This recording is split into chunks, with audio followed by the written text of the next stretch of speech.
Magandang hapon po, mga mahal na kapatid. Ako po bilang kaanib sa Iglesia ni Cristo ay lubos po akong sumampalataya at makipagkaisa sa pasyanang namamahala. Ngayon po ay mayroon na pong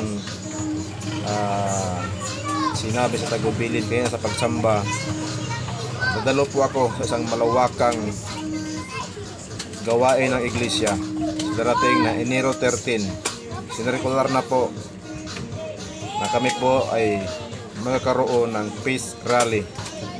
Ay hindi po ito kagaya ng iba na rally na kaguluhan, kundi ito po ay peace rally sa aming mga Iglesia ni Cristo. Kami po ay magpagkaisa at buong suporta na susunod sa aming namamahala.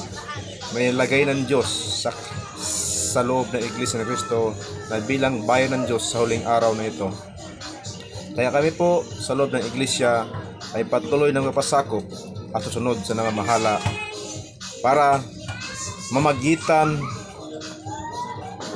upang hindi magkaroon ng gulo sa ating bansa, para sa ganon manatili ang kapayapaan sa ating bansa, upang hindi mapinsala at mapektuhan ang aming paglilingkod sa Panginoon Diyos na siyang una naming importanteng kailangan, ang aming paglilingkod na siyang kapakanan na iniisip ng aming namamahala, na importante sa aming mga Iglesia ni Cristo ang katahimikan sa ating bansa.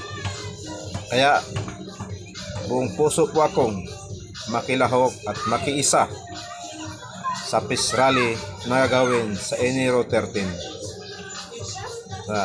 Kaming mga Iglesia ni Cristo ay buong solido ng ipagkaisa. Wala po kami kinakampihan ni kahit sino. Ang nais namin ay kapayapaan. Yan lamang po, mga mahal namin taga-subaybay.